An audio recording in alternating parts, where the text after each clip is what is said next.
Merci beaucoup, Madame l'inspectrice générale. Merci, Monsieur Valeron, pour la belle introduction. Merci tout le monde. Merci d'être ici. Alors, on va vérifier qu'on n'a pas de soucis soucis visuels, on va dire. C'est un problème de géométrie simple. Est-ce que pour ceux qui sont au fond, je suis au milieu de l'image là, n'est-ce pas? Est-ce que vous voyez bien l'écran qui est là? Vous me dites, donc très important, hein, si à un moment je suis trop devant l'écran, je vous empêche de voir, vous me dites, et puis je bougerai pour que vous puissiez tous voir ce qu'il y a sur l'écran. C'est un exposé qui est en bonne partie visuel, et donc il faudra en tenir compte dans la présentation. Alors aujourd'hui, on va parler de mathématiques, mais de mathématiques insérées dans des questions de civilisation, effectivement, et en l'occurrence, une question qui a fait couler beaucoup d'encre et fait réfléchir beaucoup de cerveaux, l'âge de la Terre. D'accord. Vous voyez, il y a la semaine dernière, j'avais jusqu'à 4 micros en même temps. J'en avais 2 accrochés, 2 que je tenais dans mes mains. Mais on n'est pas encore au niveau des hommes politiques quand ils font leur discours avec une armada de micros tendus vers eux. Alors, quand la Terre était trop jeune pour Darwin, qu'est-ce que ça a à voir avec la mathématique, ou les mathématiques, a priori, on voit pas. Mais on va voir, et petit à petit, on va comprendre à quel point une controverse scientifique a pu reposer en bonne partie sur la solution d'un problème mathématique et plus encore sur son interprétation. On va commencer, si vous voulez bien, par quelques rappels, quelques considérations sur la nature même de la discipline mathématique. On va commencer avec ce qui est l'un des symboles de l'ensemble de la discipline. Qu'est-ce que c'est ça, à votre avis?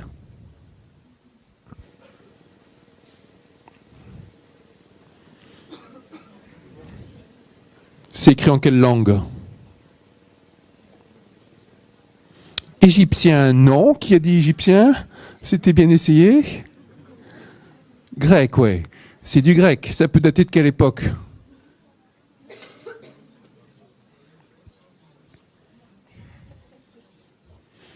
Bon, ça date de la Grèce antique. Et c'est un manuscrit qui traite de géométrie, on peut bien le croire. Hein, vous voyez des carrés, des triangles. Il y a des inscriptions, c'est l'énoncé d'un théorème. Et c'est un extrait des éléments d'Euclide. Les éléments d'Euclide, vous n'avez pas forcément rencontré déjà, vous avez peut-être rencontré. C'est dans toute l'histoire de l'humanité, c'est le traité le plus édité, le plus traduit, le plus édité, plus de 1000 éditions. Si on accepte les textes religieux, c'est le texte le plus édité dans l'histoire de l'humanité. Et ça parle de quoi? Ça parle de mathématiques. Ça symbolise une époque, un moment où la discipline s'est cristallisée, si l'on veut, dans sa conception, et où on a dit, mathématiques, on se donne des postulats, qu'on appelle des axiomes, très bien.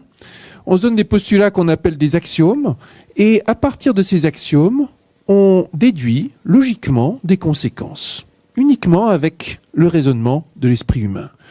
Ça paraît étrange comme façon de faire, parce que si on se donne des postulats et qu'on s'interdit toute autre incorporation d'éléments nouveaux, on se dit qu'on va tourner en rond. Et la magie mathématique, si l'on veut, c'est qu'à partir d'un très petit nombre de règles, on arrive à déduire des conséquences extrêmement complexes.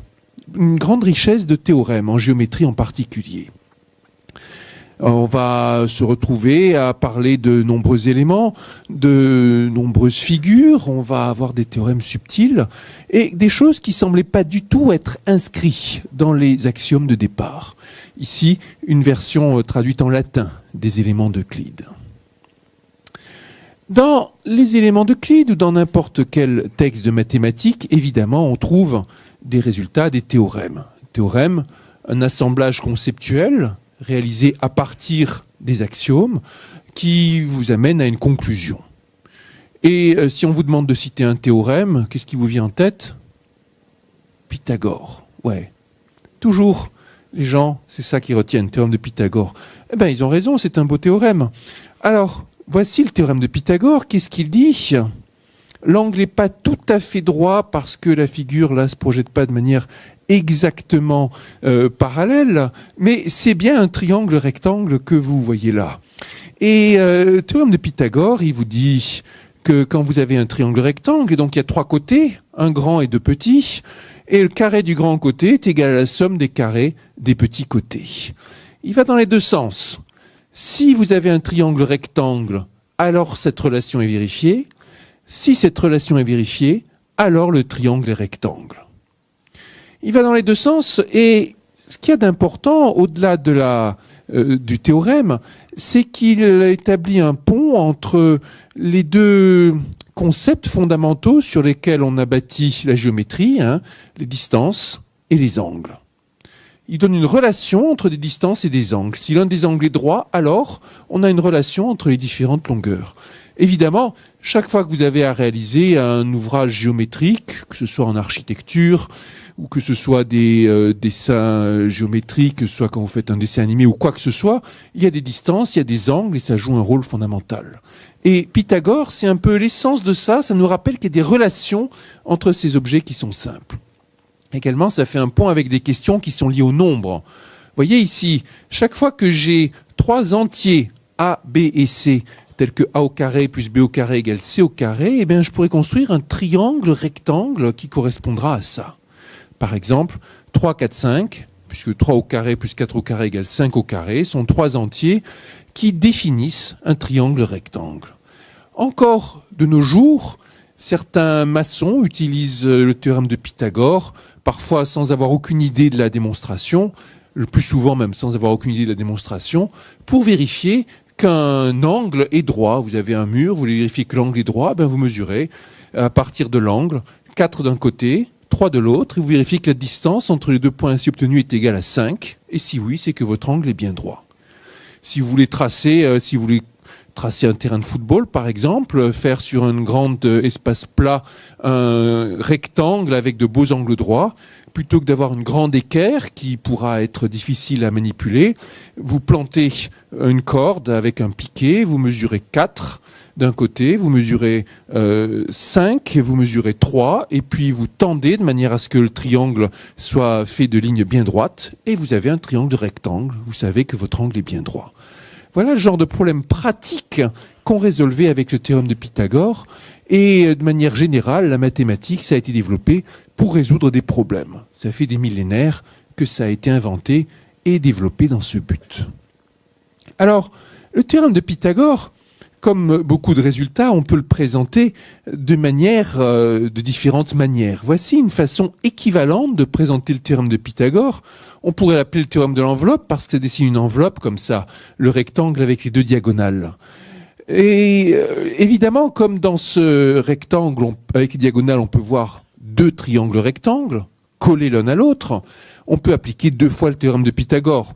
Ou une fois si l'on veut, puisque de toute façon ce sont les mêmes dimensions. Les diagonales sont égales entre elles, les côtés sont égaux 2 à 2. Et donc le théorème de Pythagore, il va nous donner une relation entre la somme des carrés des côtés, des 4 côtés, et la somme des carrés des diagonales. Et donc on pourrait appeler ça théorème de l'enveloppe. Dans un rectangle, la somme des carrés des côtés est égale à la somme des carrés des diagonales. Et c'est équivalent au théorème de Pythagore. Vous passez de l'un à l'autre directement avec une opération très simple. Soit si c'est un rectangle en coupant en deux, soit si vous partez d'un triangle rectangle en collant 2 identiques. C'est pas comme ça qu'on l'énonce d'habitude, mais on pourrait. Mais, arrive un jour, et je me souviens comme j'étais étonné quand je suis tombé là-dessus, détour d'un exercice, je ne sais plus en quelle classe, théorème du parallélogramme. Qu'est-ce que ça dit? Prenez un parallélogramme avec les diagonales.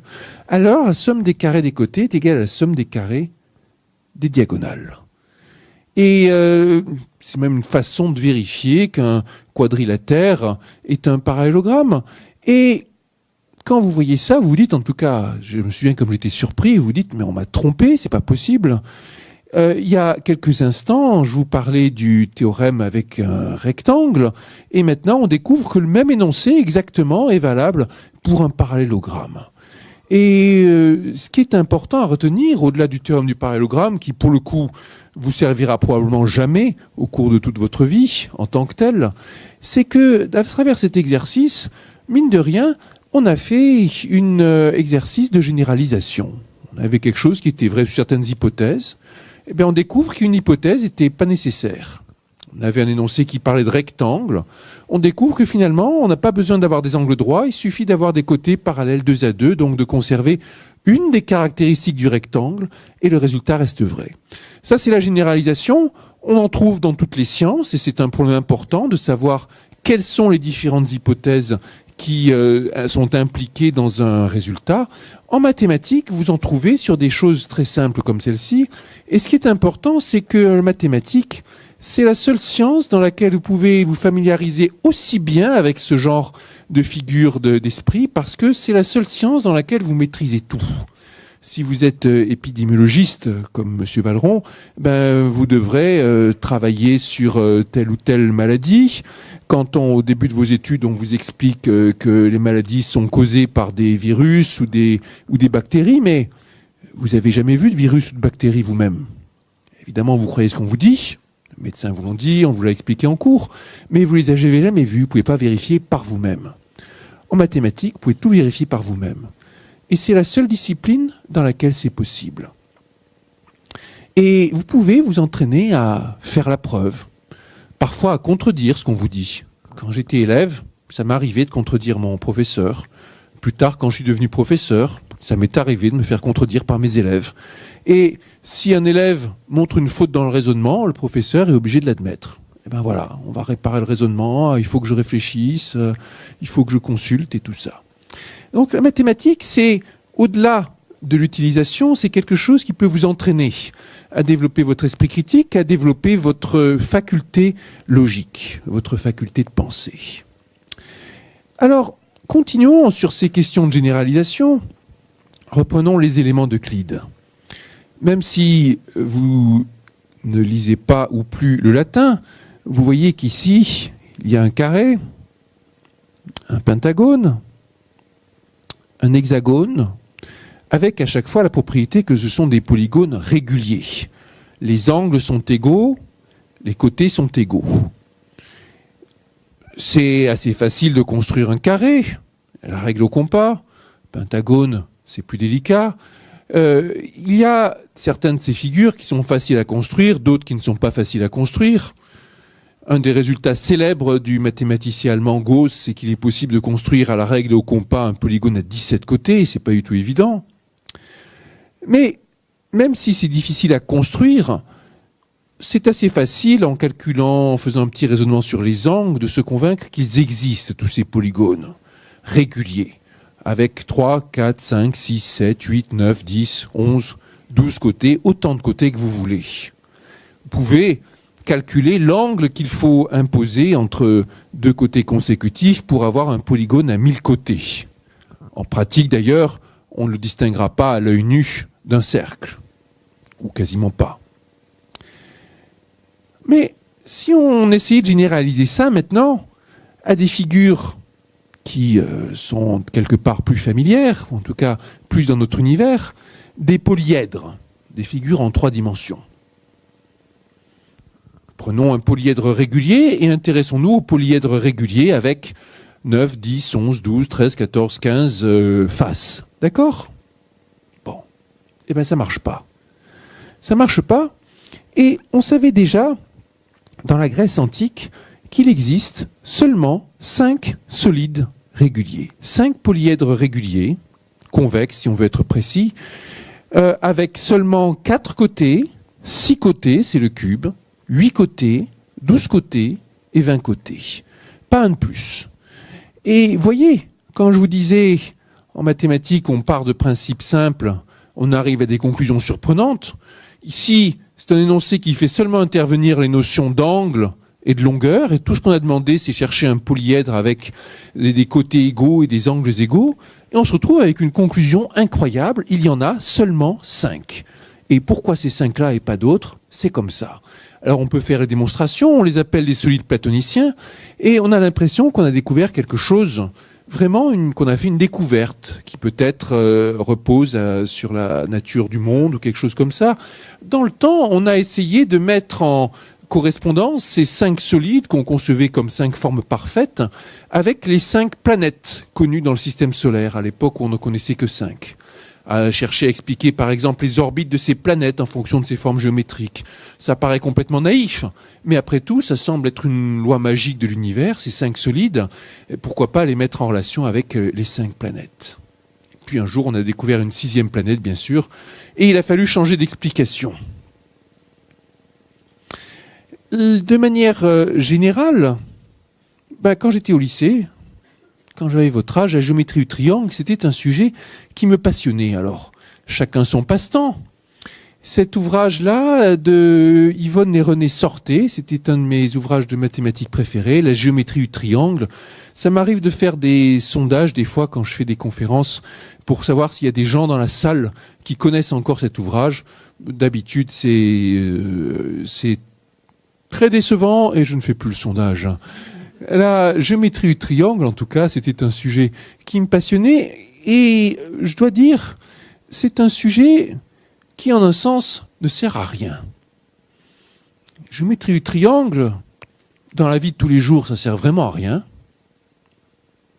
Pythagore encore, mais au-delà, ça se retrouve jamais dans la vie de tous les jours.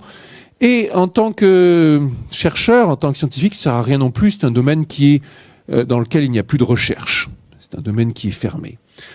Donc, ça sert à rien. Et pourtant, quand on dit ça, c'est de la triche.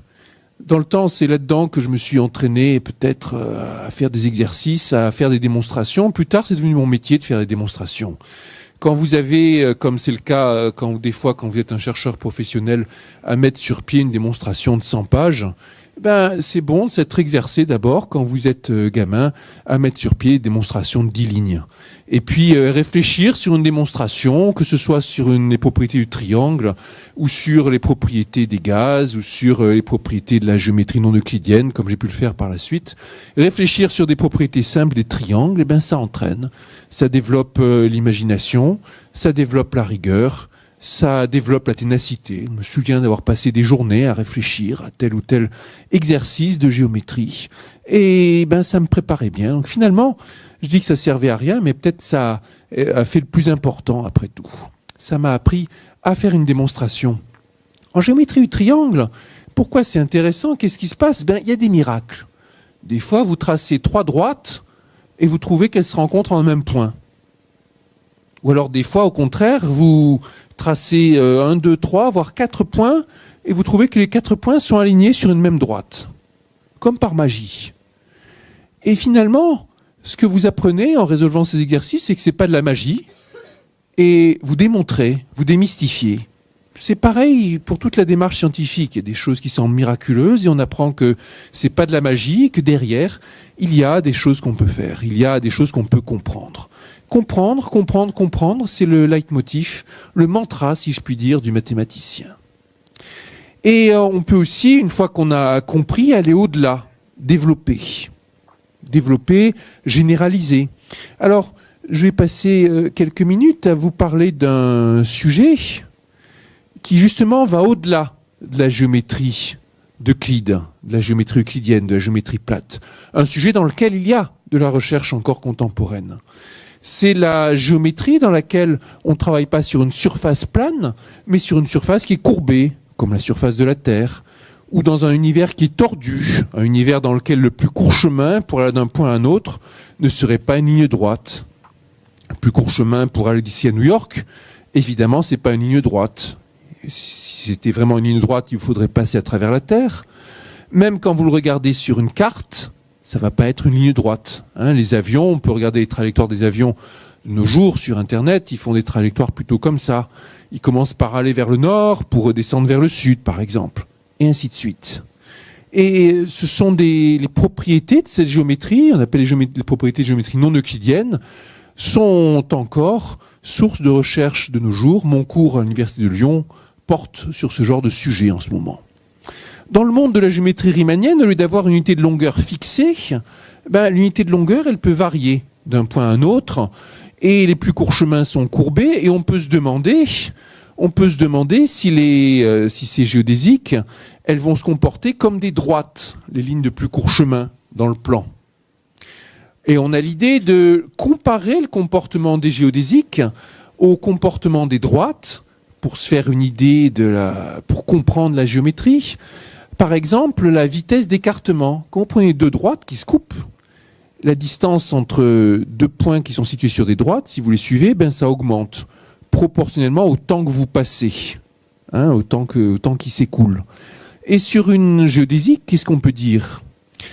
Des fois, ça va s'écarter plus vite que dans l'espace euclidien, que dans le plan. Des fois, ça va s'écarter moins vite.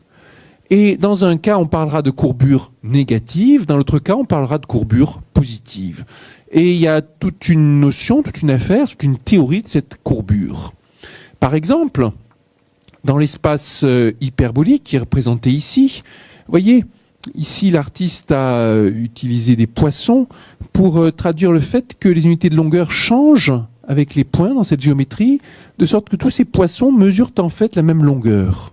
Et c'est un espace qui en fait est infini. On l'appelle l'espace hyperbolique, il a été découvert au XIXe siècle, et il est de courbure négative.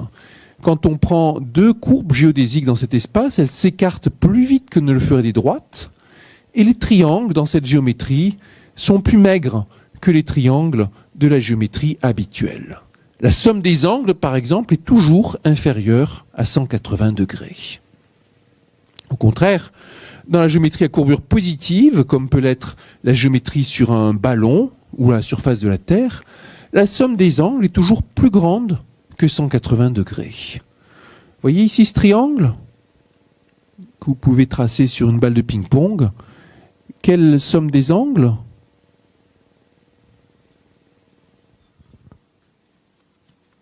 Ouais. 270 exactement.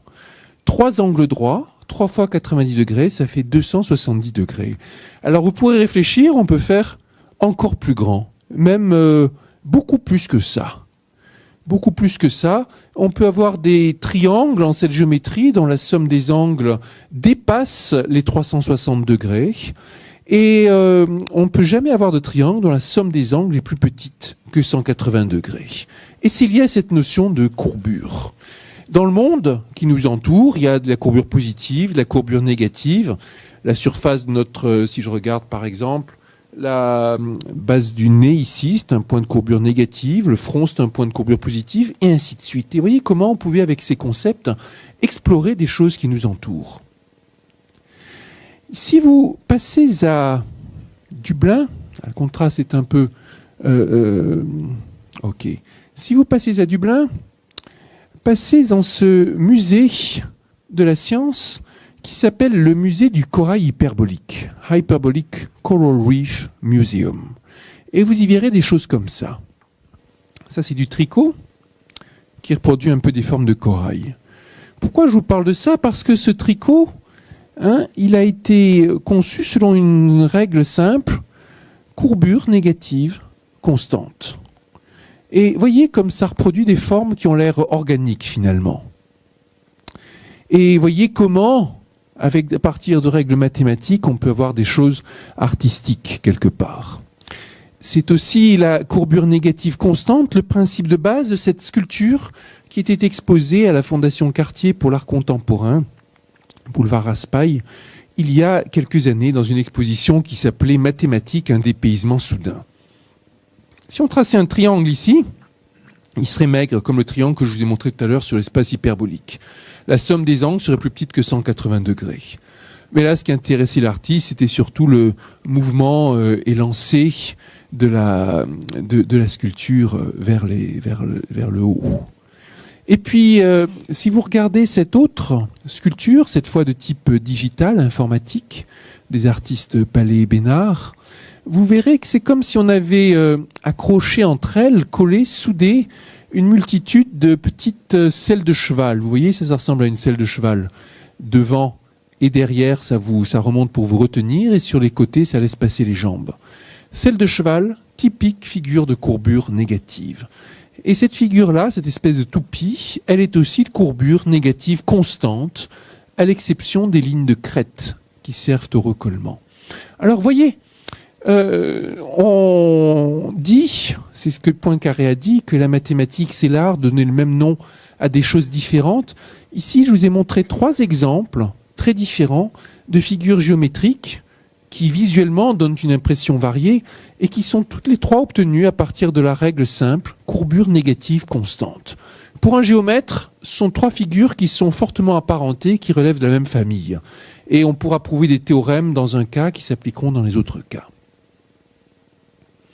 Et puis, en même temps, c'est une invention mathématique importante, cette notion de courbure, léguée par Bernhard Riemann, l'un des plus grands mathématiciens de l'histoire.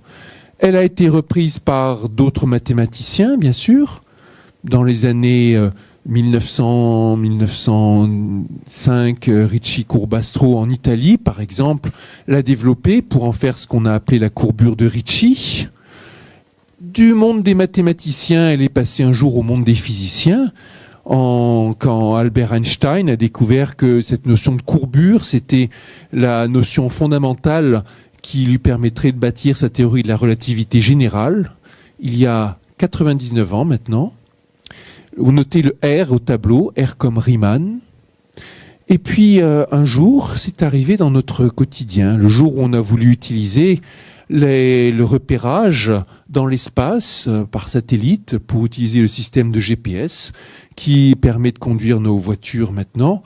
Eh bien, il a fallu tenir compte de la théorie de la relativité générale, il a donc fallu utiliser la courbure. Cette trajectoire est typique d'un concept mathématique. Au début, on commence par une réflexion interne, une question de curiosité, qui est reprise par d'autres mathématiciens, développée éventuellement par des centaines de mathématiciens, qui peut éventuellement passer dans d'autres sciences, comme ici la physique, et qui peut un jour passer dans la technologie, comme ici le GPS. Et il peut s'écouler un temps considérable entre le début et la fin du processus. En l'occurrence, à peu près 150 ans. Et on ne sait jamais au départ quels sont les concepts mathématiques qui donneront naissance à des applications technologiques importantes.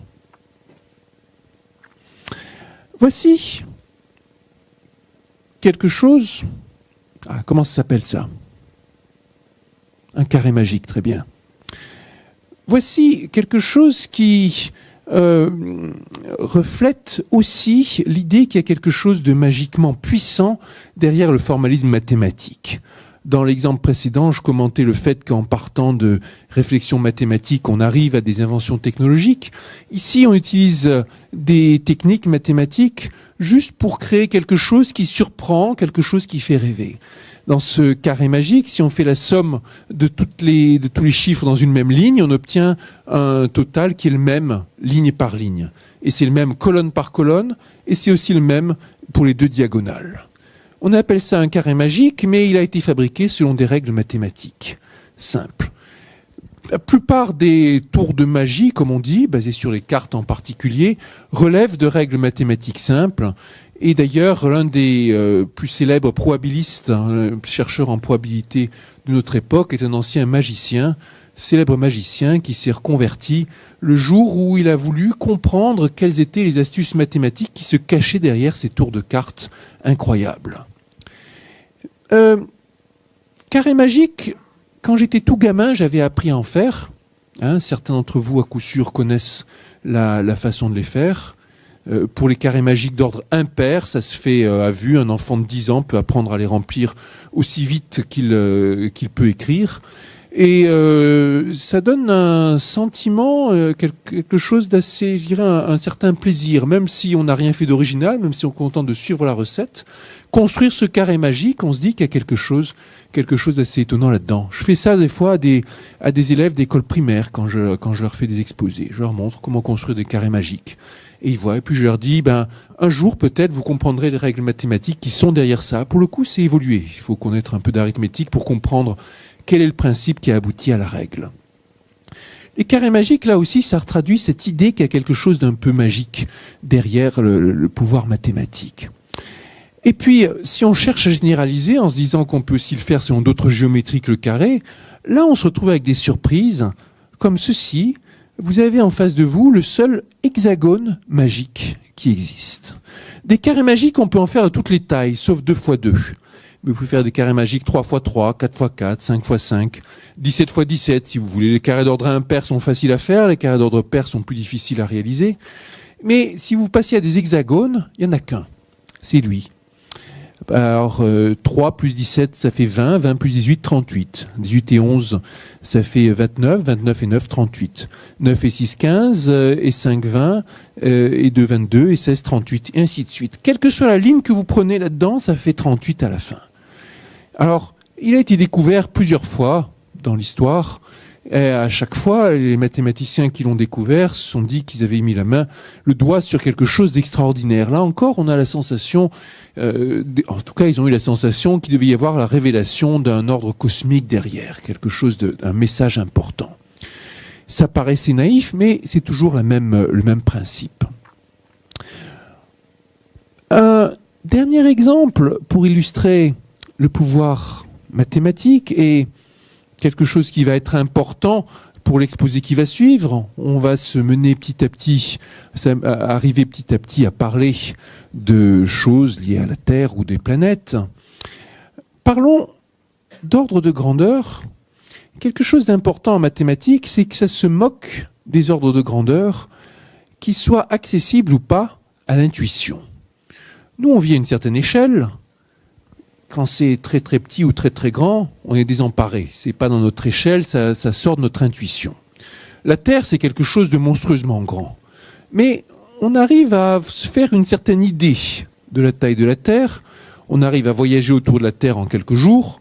On peut sentir les effets de la taille de la Terre dans notre corps quand on passe d'un pays à l'autre et qu'on a le décalage horaire. En revanche, si vous essayez de vous représenter la taille de Jupiter, là, c'est beaucoup plus délicat. Ça, c'est Jupiter. Ça, c'est la Terre. Ici, on le distingue à peine. Il y a un grand ouragan qui sévit à la surface de Jupiter, aussi grand que la Terre, quoi. C'est vous donner c'est vous dire la taille de la bête ici. Pour ce qui est d'avoir l'intuition de la taille de Jupiter, là, c'est beaucoup plus délicat. Et encore, c'est rien Jupiter par rapport au Soleil. Ça, c'est la Terre, là, que vous voyez le petit point au bout de la flèche. Ça, c'est le Soleil à l'échelle. Se représenter la taille du Soleil, là, pour le coup, c'est inaccessible à notre intuition. Et encore, le Soleil n'est pas une grande étoile. Si vous comparez le Soleil à une vraiment grande étoile comme Arcturus, ben là, c'est vertigineux. À cette échelle-là, la Terre est devenue invisible, carrément. Essayez d'imaginer. Et encore, Arcturus, c'est pas une très grande étoile. Si vous comparez Arcturus à Antares, là, vous êtes vraiment dans quelque chose de phénoménal. Là, le Soleil, c'est le petit pixel, là, qui est au bout de la flèche blanche. Même Jupiter est invisible à cette échelle. Alors, essayez un peu, mais simplement, ça dépasse l'entendement. Pourquoi je vous montre tout ça ? Pour vous rappeler une morale importante dont on peut s'émerveiller, ces étoiles-là, comme Antares, sur laquelle personne n'ira jamais, situées à des distances phénoménales, avec une échelle de taille qui est simplement impossible à envisager pour notre cerveau limité, eh bien, en mathématiques, on arrive à la gérer sans problème. On arrive à calculer très précisément la trajectoire d'Antares. On arrive à déterminer très précisément comment va évoluer notre galaxie, qui est faite de quelques centaines de milliards d'étoiles. Et peu importe les ordres de grandeur pour ces calculs, les équations n'en ont que faire. En mathématiques, vous arrivez à gérer des choses qui sont au-delà de votre domaine d'intuition. Et des fois, qui vont au-delà de votre domaine d'intuition, même si vous êtes le meilleur physicien qui soit. Et c'est une des raisons pour lesquelles ça s'est développé de manière extrêmement puissante. Il y a quelque chose d'extraordinaire, hein, réfléchissez-y. Au lycée, vous apprenez à calculer la trajectoire d'une planète autour du Soleil ou des choses comme ça. Mais c'est incroyable, quoi. Vous faites juste des petits calculs sur votre feuille de papier et ça détermine la trajectoire d'astres qui sont aussi lointains et aussi étranges que les planètes, aussi étrangers si l'on veut. Voilà. Alors, avec tout ça en tête, le pouvoir mathématique dans ce genre de questions, il est normal qu'on ait fait appel aux mathématiciens à diverses époques pour répondre à des questions sur l'univers qui nous entoure. Des questions comme l'âge de la Terre, le devenir du système solaire, le devenir de la galaxie. Chacune de ces questions, d'ailleurs, représenterait une conférence en soi. On va se concentrer aujourd'hui sur la première question, l'âge de la Terre, une question qui importe aux gens souvent, mais plutôt par curiosité, ou parce que ça renvoie à la question des origines, question du sens, d'où venons-nous, et ainsi de suite. La première tentative sérieuse de déterminer l'âge de la Terre, par un raisonnement réfléchi, on la doit à James Ussher, le chef de l'église anglicane irlandaise, au milieu du XVIIe siècle. Ussher, un intellectuel très respecté, s'était mis en tête de calculer l'âge de la Terre en utilisant la seule source d'information qu'il jugeait digne de foi, à savoir la Bible. Ou plutôt les Bibles, parce qu'il n'y a pas une seule version de la Bible. Quand vous regardez les versions anciennes, différentes langues, vous trouvez différentes versions.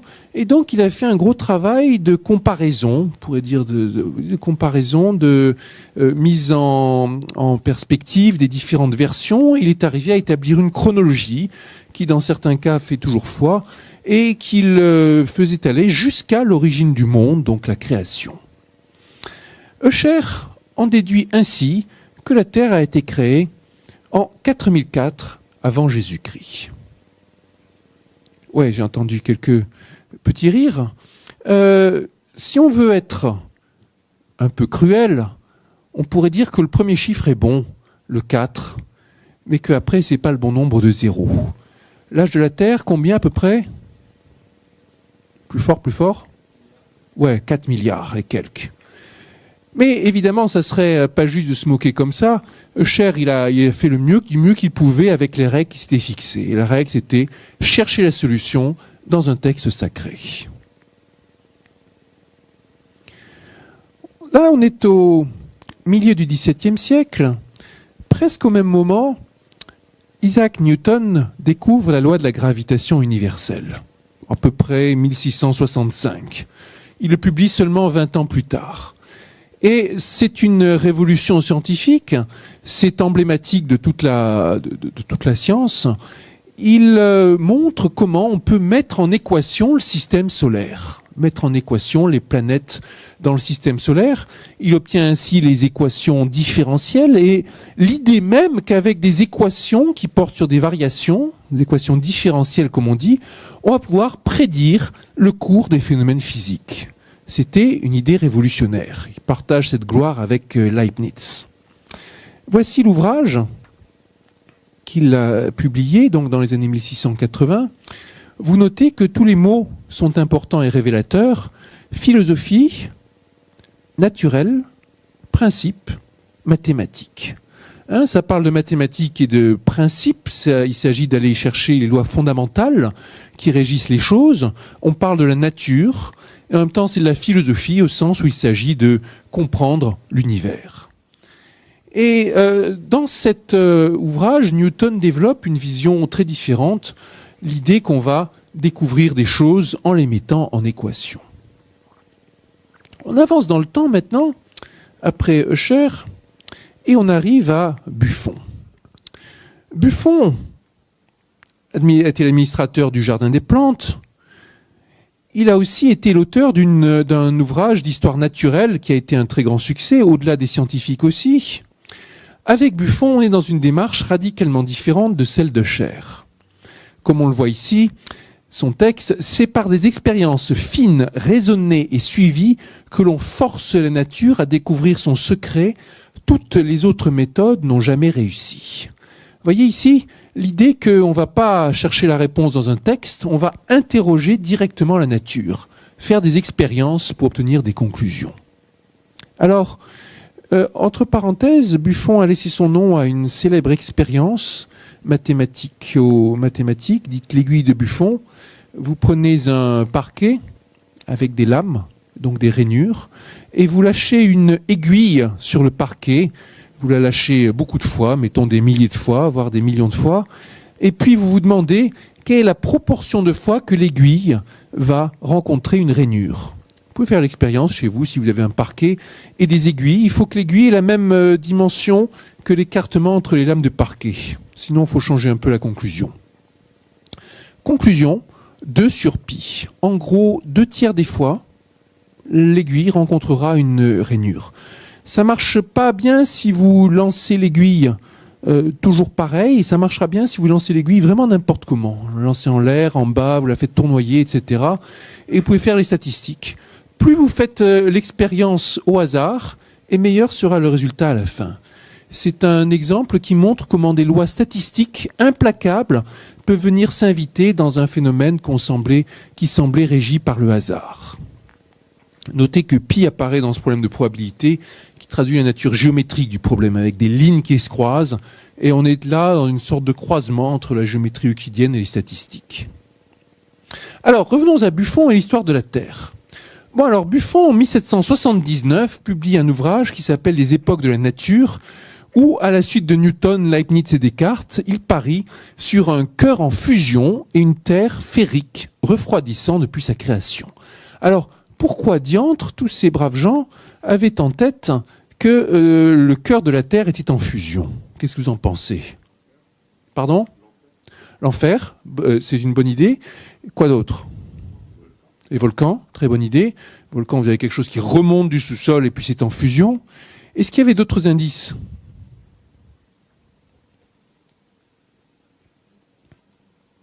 En tout cas, qu'au centre de la Terre, c'est très chaud. Les autres planètes, on ne savait pas trop. À cette époque-là, c'était vraiment embryonnaire. On ne savait pas trop ce qu'on pouvait y faire.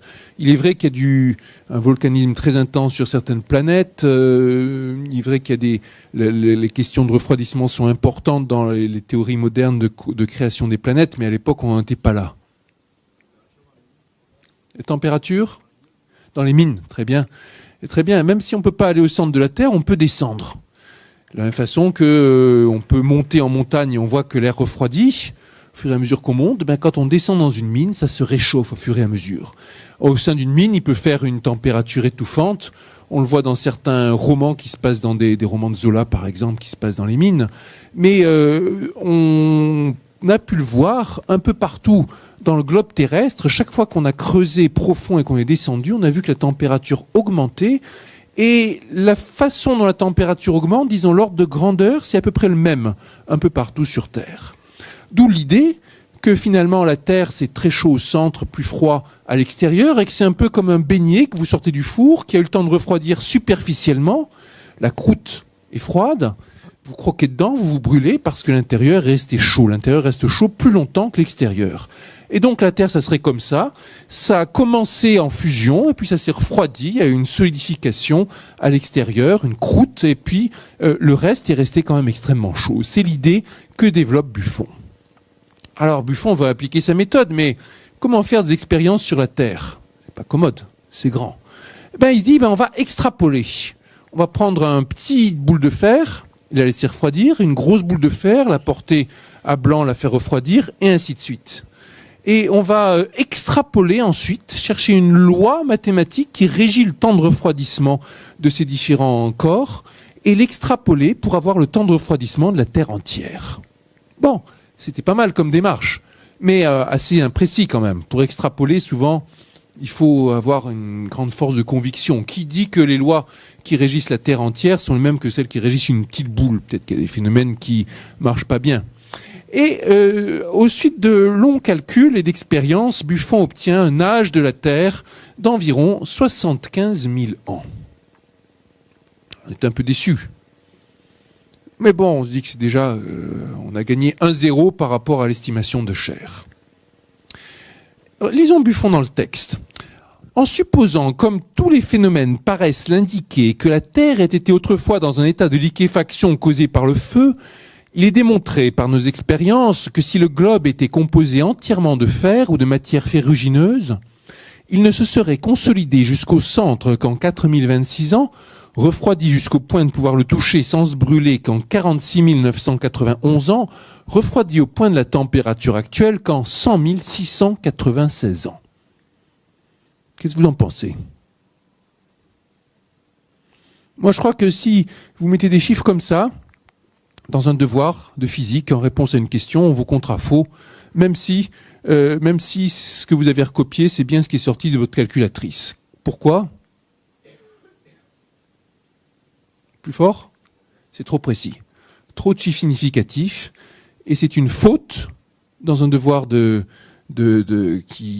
une application numérique, d'annoncer plus de chiffres significatifs que vous ne pouvez en justifier. Alors là, quand on regarde les conditions de son expérience à Buffon, on se dit que s'il a l'ordre de grandeur avec un facteur 2, c'est déjà bien. On serait déjà content d'avoir un chiffre significatif. Lui, il nous en met 6, 100 696 ans. 6 chiffres significatifs, évidemment, c'est une faute grave. Du moins, aujourd'hui, on le perçoit comme une faute grave. On peut se demander pourquoi Buffon a fait comme ça, je ne sais pas trop. Peut-être c'était, comme souvent, pour impressionner les gens.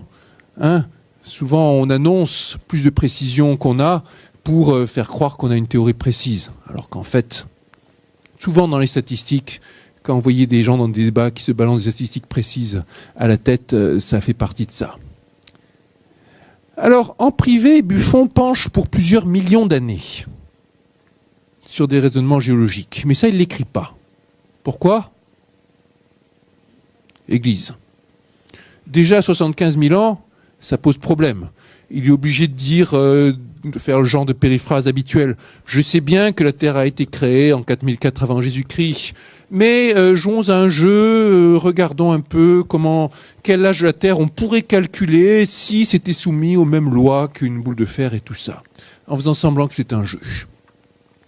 Alors, Buffon s'arrête là, et on va encore avancer dans le temps, pour arriver maintenant à Fourier. Là, il ne s'est pas passé beaucoup de temps, mais on est passé de l'ancien au nouveau régime en un certain sens. Nous voici avec Fourier, préfet de l'Isère sous Napoléon. Napoléon qu'on a déjà évoqué à plusieurs reprises dans la présentation de l'Institut. Fourier, c'est un personnage remarquable, un scientifique de premier ordre, ainsi qu'un excellent politique, un excellent administrateur. Il a été préfet de l'Isère. C'est l'exemple parfait du scientifique qui est un bon administrateur aussi, un bon politique. L'autre exemple encore plus parfait étant Napoléon, comme on le disait tout à l'heure. Un exemple calamiteux en revanche de la même époque, c'est Laplace. Laplace, les plus grands mathématiciens de son époque, qui a été brièvement ministre sous Napoléon, puis qui a été remercié avec le commentaire de Napoléon qu'il s'agissait là de quelqu'un qui voulait insuffler l'esprit de l'infiniment petit jusque dans l'administration. Alors Fourier, lui, il travaillait pas dans l'infiniment petit, au contraire, c'était des grands travaux, il menait des grandes campagnes d'assainissement, et puis en mathématiques, c'était aussi du genre révolutionnaire. En 1822, il écrit l'un des ouvrages les plus importants du XIXe siècle, la théorie analytique de la chaleur, dans laquelle il s'occupe de mettre en équation les transferts de chaleur. Et il y développe une idée remarquable. N'importe quel signal périodique, n'importe quelle fonction, on va dire, qui se répète, peut être décomposée en superposition de sinus et de cosinus. Fonction sinus, on sait ce que c'est, une projection d'un angle. Et voici une fonction sinus. En voici deux autres. Si on fait varier l'amplitude et la fréquence, on a ainsi une famille à deux paramètres, on peut dire, de fonctions. Des fonctions qui se ressemblent toutes. Et ce que Fourier dit, c'est à partir de ces fonctions, on peut écrire n'importe quelle autre fonction. C'est comme si on avait un alphabet dans lequel on pouvait écrire toutes les fonctions, si complexes soient-elles. Par exemple, un signal en dents de scie va se représenter comme la somme d'une famille infinie de fonctions sinus. Quand on fait varier les périodes, le sinus a une période égale à quoi? 2π, très bien. Donc ici c'est 2π, ici c'est 2π sur 3, ici c'est 2π sur 5, ici c'est 2π sur 7, donc on fait varier la période, ainsi. Et puis, on fait varier l'amplitude. Ici, l'amplitude, ça va être 1. Ici, ça va être moins 1 sur 9. Ici, 1 sur 25, et ainsi de suite. Et comme ça, en combinant ces signaux élémentaires, on arrive à un signal avec des dents de scie qui, pourtant, semblent bien différents des signaux sinusoïdaux qu'on avait. Voici un autre exemple. Vous avez un signal un peu quelconque que j'ai obtenu simplement en ajoutant 4 fonctions sinus d'amplitudes et de périodes différentes. Donc Fourier s'intéressait à ça. Il s'intéressait à ça pour développer sa théorie de la chaleur. C'était l'un des piliers de son travail. Le deuxième pilier du travail de Fourier, c'était les équations aux dérivées partielles et particulièrement celle qui régit la chaleur. Alors les équations aux dérivées partielles, qu'est-ce que c'est ? En voici. Les équations aux dérivées partielles, regardez, ce sont tous ces objets que vous pouvez prendre de manière purement impressionniste, en admirant les pleins et les déliés et tout ça, dont chacun régit un phénomène naturel. Celui-ci, c'est l'équation de Boltzmann. J'ai fait ma thèse dessus. Je la trouvais pas très engageante au début. La première fois que mon patron de thèse me l'a montrée, elle a écrite en me disant que j'allais passer quelques années à travailler là-dessus, je me suis dit qu'il était peut-être temps de changer de patron de thèse. Et pourtant, ça s'est très bien passé. Je suis tombé amoureux de l'équation, comme ça arrive quand tout se passe bien, au cours de ma thèse. Cette équation de Boltzmann, elle décrit le mouvement des gaz raréfiés, l'évolution des gaz raréfiés. Par exemple, vous voulez savoir quel est le trajet de l'air autour d'une aile d'avion, où sont les zones de haute pression, de basse pression. C'est cette équation-là que vous allez résoudre, que vous allez simuler pour comprendre où sont les tensions qui s'exercent sur votre aile. Elle est liée aussi à la flèche du temps, elle est fondamentale en physique théorique. Par exemple, pour réfléchir à la question, qu'est-ce qui fait que quand vous regardez un gaz, quand vous laissez un gaz évoluer tout seul dans une boîte, il va spontanément vers un état de désordre maximal, comme on dit. Donc ça, c'est l'équation de Boltzmann, ça parle de gaz. Si vous préférez les étoiles, la voici, votre équation. L'équation de Vlasov-Poisson qu'on va résoudre pour déterminer l'évolution d'une galaxie sur des millions ou des milliards d'années. Elle est aussi utilisée par les physiciens des plasmas. Et puis, à beaucoup plus basse échelle, au lieu de l'infiniment grand, voici l'infiniment petit, l'équation de Schrödinger. Alors là, vous la voyez peut-être mal au fond, équation de Schrödinger, qui, elle, va régir l'évolution le comportement d'un atome d'hydrogène, par exemple. Comment il évolue. Cette équation, je l'ai prise en photo sur une sculpture que certains d'entre vous, à coup sûr, voient régulièrement. Vous avez idée de où ça se trouve ?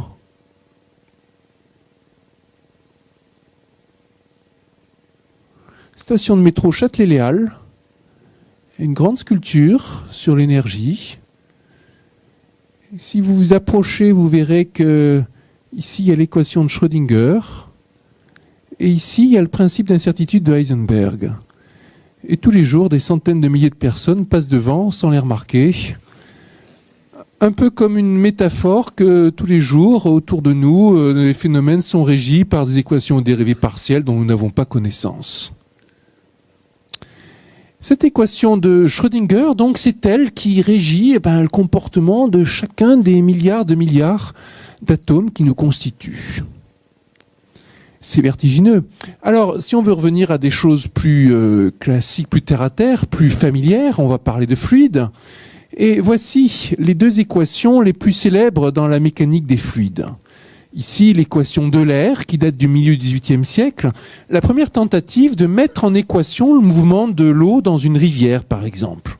Une équation qui décrit le comportement des vitesses dans un fluide supposé incompressible et parfait au sens où il n'y a pas de viscosité, pas de frottement interne. Et Euler l'a développé au moment où il travaillait sur un problème d'hydraulique, il a un problème de fontaine à faire fonctionner. Il n'a pas réussi à faire fonctionner sa fontaine, mais il a donné le coup d'envoi d'une grande aventure qui a continué avec d'autres équations comme celle-ci qui font intervenir la viscosité, la compressibilité. Des équations qui sont utilisées aujourd'hui tous les jours à travers la planète pour toutes sortes de choses. pour prédire le temps qu'il va faire. C'est ça qu'on utilise parce que c'est avant tout une question de mécanique des fluides, les mouvements des grandes masses d'air. Pour faire des films, quand vous regardez Le Seigneur des Anneaux ou Titanic ou tout autre blockbuster dans lequel il y a des effets spéciaux qui font intervenir de l'eau, c'est toujours réalisé en résolvant des équations mathématiques, de sorte que l'industrie hollywoodienne est l'un des plus gros consommateurs de mathématiques au niveau industriel dans tous les États-Unis. Et puis, toutes sortes de problèmes liés à la navigation, liés à l'aéronautique, vont faire intervenir ces équations de mécanique des fluides. Entre parenthèses, ce sont des équations qui sont beaucoup plus mal comprises que l'équation de Schrödinger. On comprend mieux le comportement d'un atome que le comportement d'une mer. Et puis, au-dessus, ici, une incursion dans le domaine de la biologie, les équations de réaction-diffusion, mêlant des réactions chimiques avec diffusion des particules, des équations que le mathématicien anglais Alan Turing, l'un des pères fondateurs de l'informatique, a utilisées pour tenter de comprendre la création des taches ou des rayures sur les pelages des animaux. C'était le début de ce qu'on appelle la morphogénèse, l'étude de la création des formes et des motifs. Voilà, donc des équations qu'on va utiliser dans tous les domaines. Je ne passe pas les autres en revue, une action utilisée en finance, une action utilisée en acoustique, et ainsi de suite. Alors, dans le cas qui nous intéresse, Fourier, il ne s'intéressait pas à toutes ces équations et dérivées partielles. Celle qui était importante pour lui, c'était l'équation de la chaleur. En 1811, il l'écrit, et il s'agit de mettre en équation le refroidissement des corps. Refroidissement, donc température. La température, elle varie au cours du temps. Peut-être ça se réchauffe quand le temps passe ou ça va refroidir. Mais elle varie aussi en fonction de la position. Si vous vous déplacez vers le nord, peut-être que la température va augmenter ou diminuer, ou vers l'est ou vers l'ouest. Donc vous avez une fonction température qui dépend de temps et 3 variables de position, si c'est dans l'espace que votre problème est posé. 4 variables. On va écrire une équation aux dérivées partielles, une équation sur les variations de la fonction par rapport à ces 4 variables. Les variables de position, peut-être que vous avez un problème qui est juste unidimensionnel, hein. Une barre de métal, disons, on ne va pas tenir compte de l'épaisseur de la barre de métal et juste imaginer que c'est comme une ligne. Et donc, dans ce cas, votre variable de position, ça va juste être un nombre qui vous dit à quelle distance vous êtes de l'extrémité. Si en revanche, vous avez une plaque de métal, votre variable de position, ce sera 2 nombres abscisses et ordonnées, par exemple, qui vous donnent la température en un point repéré par abscisse et ordonnée. Et puis, si vous vous intéressez à un solide de 3 dimensions, comme par exemple la Terre, il vous faudra 3 coordonnées pour repérer la position au sein de ce solide. Alors, à gauche, ici, vous avez la dérivée en temps. Dérivée, c'est comme un taux d'accroissement. C'est selon si vous avez un phénomène qui gagne 1% en une unité de temps, eh bien, on va dire qu'on a une dérivée qui est de 1%, 1 centième. Et si ça perd 1%, eh bien, la dérivée, ce sera moins 1 centième. Donc c'est un nombre qui vous dit quelle est la tendance par rapport au temps. Est-ce que la température a tendance à augmenter ou à diminuer et à quelle vitesse? C'est cela que vous dira le membre de gauche. Et puis, au membre de droite, vous avez aussi une dérivée, mais cette fois, c'est par rapport à la position. Est-ce que ça varie quand on va de la gauche vers la droite, par exemple? Est-ce que ça augmente ou est-ce que ça diminue? Si ça augmente, la tendance est positive. Si ça augmente de, disons, 1 degré en 1 centimètre, eh bien, on va dire que la dérivée est égale à 1. Si ça augmente pas, la dérivée sera égale à 0. Si ça diminue de 2 degrés, eh bien, la dérivée sera moins 2. Et ainsi de suite. Et puis, au membre de droite, vous avez ici une dérivée seconde. Ici, le fait qu'on a mis ici une dérivée par rapport à x et ici une autre dérivée par rapport à x, ça veut dire qu'on regarde la dérivée seconde. Alors, ici, mettons que le profil de température soit cette fonction. Vous regardez la pente, c'est la valeur de la dérivée, le coefficient de la pente. Ici, c'est positif, ici, c'est négatif, ici, c'est 0. Et vous retracez sur un graphe toutes les valeurs de la pente. Par exemple, ici, on passe par 0 au moment où la pente est nulle. Et vous pouvez reprendre la pente de la pente. Et ça vous donne la dérivée seconde. Les dérivées secondes, ça peut paraître sophistiqué, mais c'est quelque chose qui nous est familier. Les variations des variations. Pourquoi ? Ouais, les accélérations, très bien. Parce que une vitesse, c'est la tendance d'une position, la variation de la position, c'est la vitesse, et la variation de la vitesse, c'est l'accélération. Et l'accélération, c'est ça qu'on sent. Quand quelqu'un vous pousse, il agit sur vous en modifiant votre accélération. L'accélération va être égale à la force que vous recevez, les lois de Newton. Donc, cette variation de variation, c'est quelque chose qui finalement nous est encore familier. Et donc, l'équation de la chaleur, elle dit exactement ça. La variation temporelle est proportionnelle à la variation de la variation spatiale. Et il y a un coefficient entre les deux. On va l'appeler conductivité. En fait, il est proportionnel à la conductivité. C'est un coefficient qui traduit le fait que les matériaux ne sont pas tous les mêmes, que dans certains matériaux, la chaleur peut varier très vite, ça va refroidir très vite. Dans d'autres matériaux, ça va refroidir très lentement. Et plus la conductivité est élevée, plus le matériau va refroidir vite. Et bien voilà, vous avez vu votre première équation aux dérivées partielles, qui lie une variation par rapport au temps avec une variation par rapport à l'espace. Qu'est-ce qu'on va faire de ça ? Eh bien, on va la résoudre, on va voir ce que ça fait. Alors, prenons un petit moment pour regarder ce qui se passe quand on résout cette équation. Quelques simulations numériques simples fournies par mon collègue lyonnais Francis Filbé. Regardons ici un profil de température initiale. Mettons qu'on ait une barre de métal. Ici c'est chaud, ici c'est froid, ici c'est très chaud, ici c'est tiède. Ok ? Donc c'est un graphique qui vous dit en fonction de la position, quelle est la température. On chauffe au départ la barre de métal et puis on la laisse refroidir, on la laisse libre à elle-même. Regardez ce qui va se passer, comment va évoluer le profil des températures.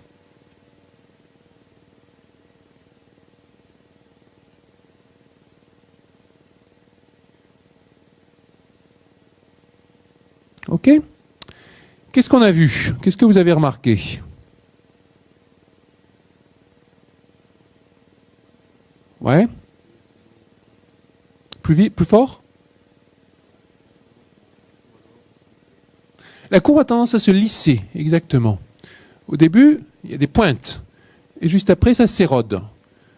On parle du pouvoir régularisant de l'équation de la chaleur. C'est extrêmement étudié. Cette érosion, est-ce qu'elle touche tout le monde uniformément ?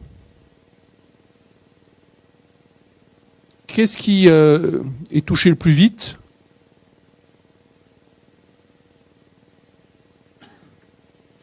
C'est les pointes les plus hautes. Regardez comme la pointe qui est la plus haute ici diminue d'un coup. Toutes les pointes diminuent, mais la pointe la plus haute subit les effets les plus drastiques. Est-ce que globalement ça refroidit ? Vous êtes d'accord ? Est-ce que tous les points refroidissent ? Regardez le point le plus froid ici et regardez sa trajectoire temporelle. Voilà. C'est seulement maintenant qu'il commence à refroidir, vous voyez ? Qu'il a commencé par se réchauffer. C'est pas homogène donc comme mouvement. L'équation de la chaleur permet de prendre en compte cette variation d'un point à l'autre. Est-ce que le mouvement est rapide ou lent ? Est-ce qu'il est uniformément rapide ? Au début il est rapide, ensuite il est lent. On va regarder le film à l'envers pour s'en convaincre. On est toujours plus sensible à quelque chose qui accélère qu'à quelque chose qui ralentit. Regardez comme on va avoir une accélération.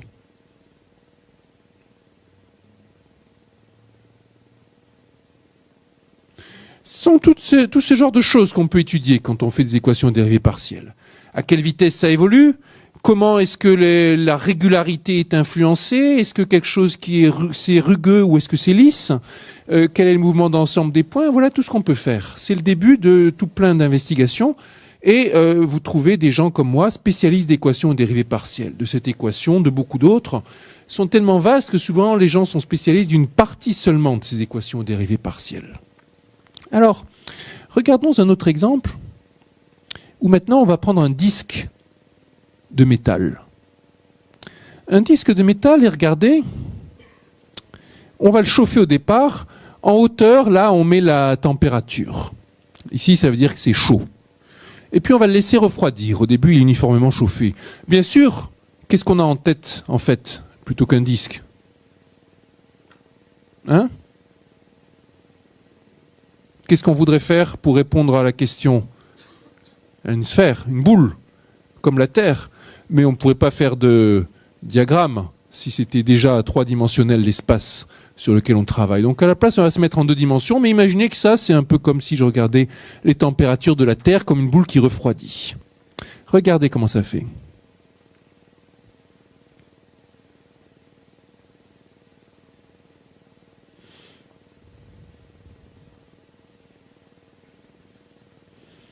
Alors, qu'est-ce que vous remarquez?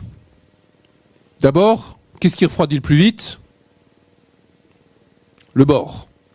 Alors que le centre reste chaud, comme on s'y attendait. On retrouve par le calcul ce qu'on a l'habitude de constater. Ensuite, on a vu le même phénomène de décélération. Si je regarde le film à l'envers, on va avoir l'impression d'une accélération.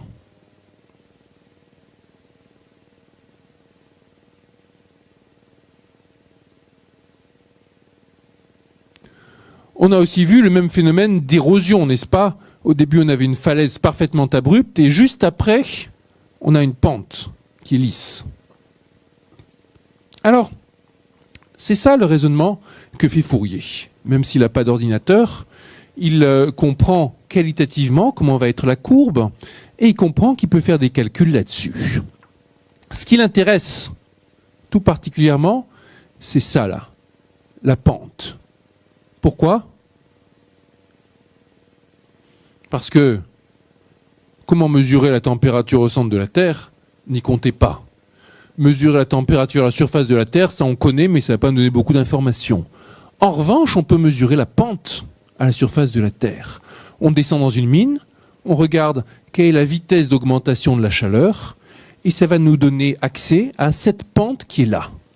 Et remarquez que la pente varie au cours du temps. Plus on avance dans le temps, plus la pente est basse. Plus on recule dans le temps, plus la pente est élevée. Et donc voici le raisonnement que fait Fourier. Eh bien, je vais calculer en fonction du temps la valeur de la pente, et après j'inverserai ça, et j'aurai le temps en fonction de la valeur de la pente. Et voyez la différence. On a vu d'abord Eucher, on cherche la solution dans un livre, puis Buffon, on cherche la solution en faisant des expériences, puis Fourier, on met le problème en équation, on compare l'équation au résultat. On va vers du plus fondamental à chaque fois, en un certain sens. Alors, voici donc le raisonnement que fait Fourier, et la conclusion, si la pente est abrupte, si la pente qu'on mesure est abrupte, la Terre sera jeune, si la pente est faible, la Terre est vieille. Il était malin.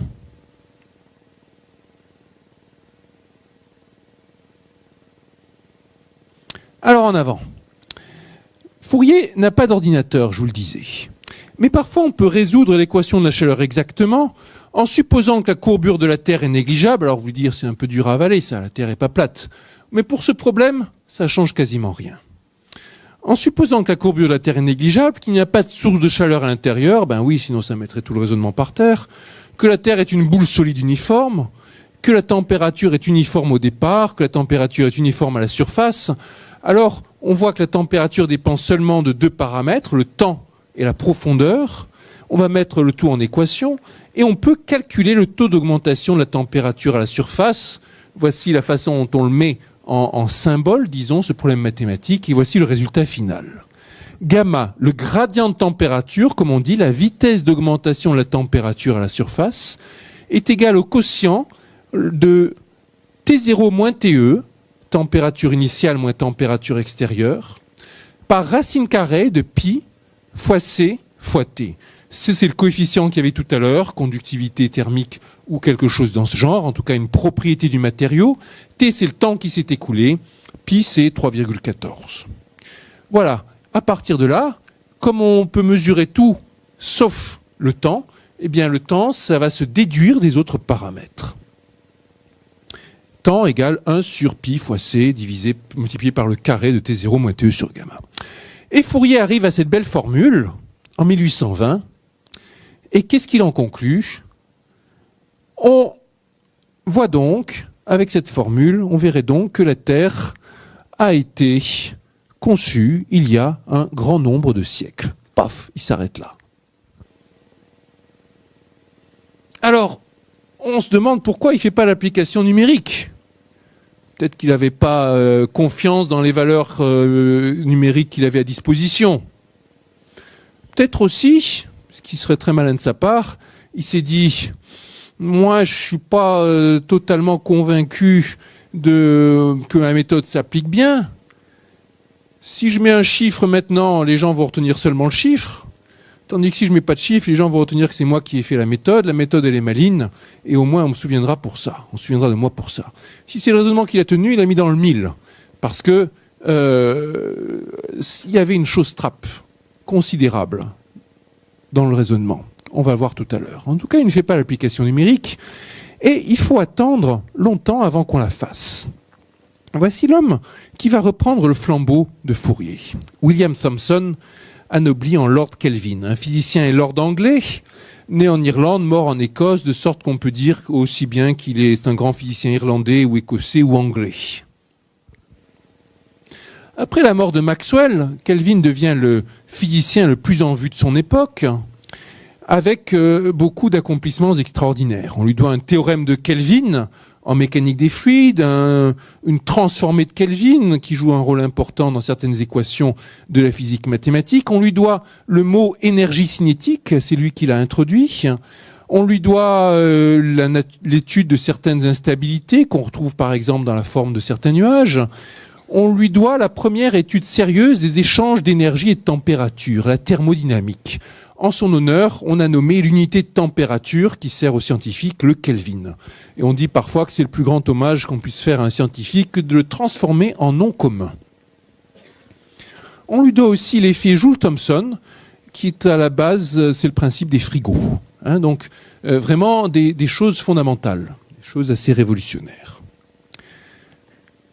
De nos jours, une marque de frigo haut de gamme s'appelle Kelvinator. Alors c'est pas mal aussi, comme destin transformé en une sorte de Terminator réfrigérateur ou quelque chose comme ça. Vous voyez, donc vraiment quelqu'un qui a fait un héritage dont on se souvient. Et puis c'était aussi un remarquable ingénieur. Il a réalisé avec son frère un analyseur harmonique, qui est une sorte de lointain ancêtre de nos ordinateurs, disons de la mesure automatique. Un analyseur harmonique qui faisait automatiquement ce rêve de Fourier, décomposer n'importe quel signal en sinusoïde. Et c'est lui qui a assuré personnellement le succès de l'expédition transatlantique, l'expédition qui était chargée de déposer un câble pour relier l'Europe aux États-Unis. Il fallait pour cela maîtriser les équations aux dérivées partielles et littéralement ça l'a rendu riche et célèbre puisque c'est à partir de ça qu'il a été anobli. Donc quelqu'un qui à la fois a la tête dans les étoiles et les pieds sur terre, comme on dit, un très habile ingénieur en même temps qu'un théoricien de premier ordre. Et Kelvin se passionne pour le problème de l'âge de la Terre qu'il va reprendre à partir des travaux de Fourier. Des travaux qui s'inscrivent dans une très ancienne quête, comme je vous en ai fait le portrait. Kelvin reprend le raisonnement de Fourier et cette fois va faire l'application numérique. Et Kelvin trouve, donc 40 ans après Fourier, alors dans un texte qui est intéressant de lire aussi, où on voit que les scientifiques utilisaient encore un style assez héroïque. Ils parlent d'un grand poème mathématique. Le but de la présente contribution est d'estimer, à partir de l'accroissement de la température de la Terre vers les profondeurs, la date initiale de ce consistentior status qui, d'après la théorie de Leibniz, est le début de tous les temps géologiques. Alors après tout ça, combien il va trouver ? Entre 40 et 200 millions d'années. Allez, disons 100 millions d'années. Alors, réaction, c'est pas mal, déjà 8 zéros. On s'approche. Il y a un progrès par rapport à Buffon. Eh bien, pas tellement. Le contexte scientifique avait radicalement changé depuis Buffon, et l'estimation de 100 millions d'années, elle n'a pas fait plaisir. Elle a posé des problèmes considérables aux géologues qui s'étaient habitués à l'idée que finalement, l'histoire de la Terre, c'était peut-être pas un événement catastrophique au départ, mais peut-être de très très longues variations. On appelait ça les théories gradualistes. Et ils s'étaient habitués à l'idée que la Terre était là depuis peut-être des milliards et des milliards d'années. Et ça les a arrangés d'une certaine façon pour construire les échelles géologiques. Et quand Kelvin trouve 100 millions d'années, ils font la grimace. Mais ils arrivent quand même à adapter leur échelle en disant bon, d'accord. En revanche, d'autres scientifiques qui faisaient la grimace et qui n'ont pas réussi à s'adapter, ce sont les évolutionnistes. Milieu du 19e siècle arrive la théorie de l'évolution, à coup sûr le plus grand chambardement scientifique du 19e siècle. Et ça leur posait un problème. Pour les évolutionnistes, il n'y avait pas assez de temps pour que la théorie de l'évolution des espèces puisse prendre place telle qu'elle était reconstituée par des gens comme Charles Darwin. Et donc vous avez une sorte de match de boxe. À ma gauche, Lord Kelvin, le physicien le plus respecté de son époque, son traité de philosophie naturelle, qui est un peu le nouveau Principia Mathematica façon Newton, écrit avec Tate. À ma droite, Charles Darwin, et puis de l'origine des espèces, l'ouvrage qui a fait couler le plus d'encre au XIXe siècle. Qui va gagner ? En 1893, Kelvin révise ses estimations et, prenant en compte tout ce qu'il peut comme dernier résultat, arrive à 24 millions d'années. Et nous sommes là face à une crise scientifique majeure.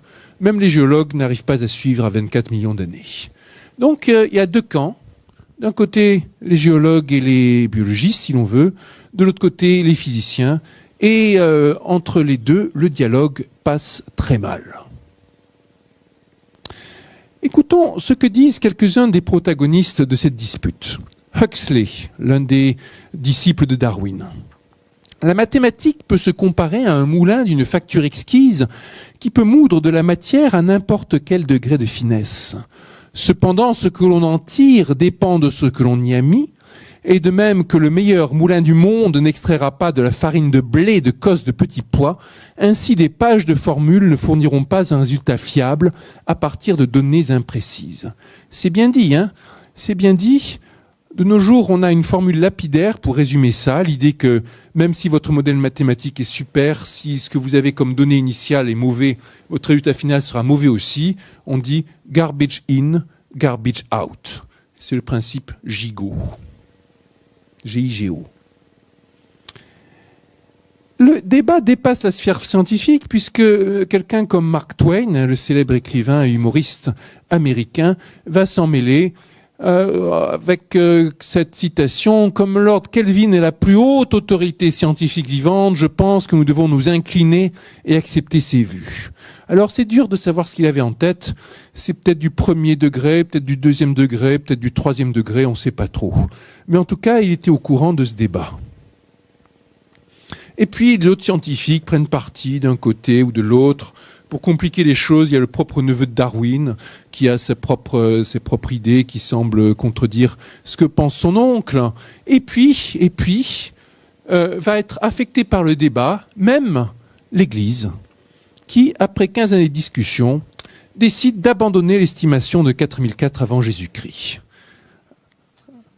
Alors, voilà, selon les audiences dans lesquelles je fais cet exposé, on a effectivement quelques petits rires, dire quand même, les gars, on est en train de discuter pour savoir si c'est 100 millions ou 100 ou milliards d'années, et vous en êtes là à abandonner les 4004 avant Jésus-Christ qui avaient établi dans les années 1650, et donc des gens qui se moquent, et dans d'autres contextes, des gens qui disent, ah ben ça montre que au moins ils sont capables d'évoluer contrairement à ce qu'on dit, et que le dogme n'est pas aussi figé que ça. Donc en tout cas, 4004 avant Jésus-Christ, à la fin du XIXe siècle, est abandonné officiellement par l'Église. Et puis ils se font à l'idée que finalement, le récit biblique de la création doit peut-être pas être interprété de manière littérale, mais peut-être de manière métaphorique. Kelvin argumente très mal. Et c'est l'exemple parfait du scientifique pris dans une controverse qui se comporte mal. D'abord, il donne son avis à coup sûr sur une question qui relève pas tellement de sa paroisse, si je puis dire, en disant qu'il est impossible qu'une hypothèse de conditions d'ensoleillement et tempêtes égales pendant 1 million d'années soit complètement vraie. Et puis il se livre à l'invective pour ses adversaires. Il faut admettre que beaucoup de géologistes de l'école uniformitaire ont argumenté de manière particulièrement fallacieuse contre l'hypothèse de conditions violentes dans le passé. Il continue en donnant son avis sur un champ qui n'est pas le sien. J'ai toujours pensé que l'hypothèse de la sélection naturelle ne contient pas la vraie théorie de l'évolution, si évolution il y a eu en biologie. Kelvin, très religieux, était clairement influencé par ses convictions dans son travail et quelque part persuadé que grâce à l'équation de la chaleur, il avait réussi à démontrer que la création biblique était une réalité. Évidemment, ça paraît naïf rétrospectivement. On se souvient que c'était le plus grand physicien de son époque et que même les plus grands scientifiques ne sont pas à l'abri d'être influencés par leurs croyances, bien sûr. Voici une petite citation en anglais des preuves extrêmement puissantes de intelligent and benevolent design lie all around us, sont tout autour de nous. C'est ce qui vaut à Kelvin d'être brandi en étendard par le mouvement de l'intelligent design, mouvement pseudo-scientifique particulièrement actif aux États-Unis, qui entend donner des preuves que l'évolution a été téléguidée par une présence divine. Il faut bien s'entendre, il est possible de penser que l'évolution a été téléguidée par une main divine, c'est une position intellectuelle respectable, mais ce n'est pas une position scientifique. Et ce n'est pas quelque chose sur lequel on va expérimenter, chercher des preuves et des choses comme ça. Et Kelvin, avec ces phrases malheureuses, se retrouve maintenant caution scientifique, malgré lui, de ce mouvement. Donc Kelvin argumente mal, et en face, Darwin argumente bien. En ce qui concerne le fait que le temps écoulé depuis la consolidation de notre planète a été insuffisant pour la quantité de changements organiques que je suppose, et cette objection soutenue par Sir William Thomson est sans doute l'une des plus graves avancées jusqu'ici, je peux seulement dire d'abord que nous ne savons pas à quel rythme les espèces changent, et ensuite que de nombreux philosophes ne sont pas encore prêts à admettre que nous en savons assez sur la constitution de l'univers et sur l'intérieur du globe terrestre pour réfléchir avec sûreté sur son temps d'existence passé. En clair, il dit, attention, qu'est-ce qui vous dit que l'intérieur de la Terre, c'est bien comme vous le pensez ? Avant de tirer des conclusions, faites attention. Et il avait parfaitement raison. Voici l'homme qui va réconcilier tout le monde. Ernest Rutherford, un physicien néo-zélandais, père de la physique nucléaire et l'un des découvreurs de la radioactivité avec les époux Pierre et Marie Curie. C'est le début du XXe siècle. Et Rutherford découvre la radioactivité, qui dit source nouvelle d'énergie, dit source nouvelle de chaleur, et donc, tout le raisonnement de Kelvin s'écroule, puisqu'on a résolu l'équation de la chaleur en supposant qu'il n'y avait pas de source de chaleur supplémentaire à l'intérieur de la Terre. Le fait qu'il y ait la radioactivité peut modifier tout, et Rutherford comprend que c'est comme ça qu'il va résoudre le conflit entre les spécialistes de géologie, les spécialistes de physique. Même quand vous avez une nouvelle idée, même quand vous semblez avoir raison, il n'est pas facile de faire admettre ça aux scientifiques qui ont développé leur théorie, qui ont fait carrière avec. Et Rutherford raconte la séance de l'Académie des sciences dans laquelle il a présenté ses vues. J'entrai dans la pièce qui était plongée dans une semi-obscurité et remarquai bientôt Lord Kelvin dans l'assistance. Je me rendis compte que j'allais avoir quelques difficultés avec la dernière partie de mon intervention concernant l'âge de la Terre, où mes vues étaient en contradiction avec les siennes. À mon grand soulagement, il s'endormit profondément. Mais au moment où j'abordais le point important, je vis le vieil oiseau se redresser sur son siège, ouvrir un œil et me lancer un regard torve. On l'a vu tout à l'heure, Kelvin n'avait pas l'air commode. Une inspiration me vint alors, et je déclarai que Lord Kelvin avait limité l'âge de la Terre à condition qu'aucune source nouvelle de chaleur ne soit découverte. Cette formulation prophétique désigne justement ce que nous examinons ce soir, le radium. Donc ça, c'est une bonne leçon à retenir. Quand vous voulez, dans un débat, exposer quelque chose qui est contraire à la vue de votre adversaire, arrangez-vous pour dire que quelque part, cette nouvelle découverte était prophétisée par l'adversaire et que tout le mérite lui en revient. Et là, merveille, le visage du vieux bonhomme s'épanouit en un large sourire. Voilà. Alors, Rutherford raconte l'anecdote et ça a été repris.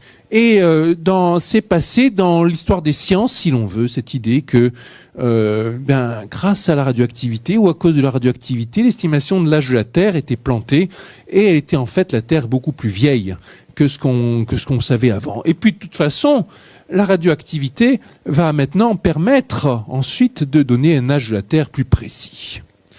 Tout le monde donc a été satisfait. Cependant, c'était pas une bonne explication.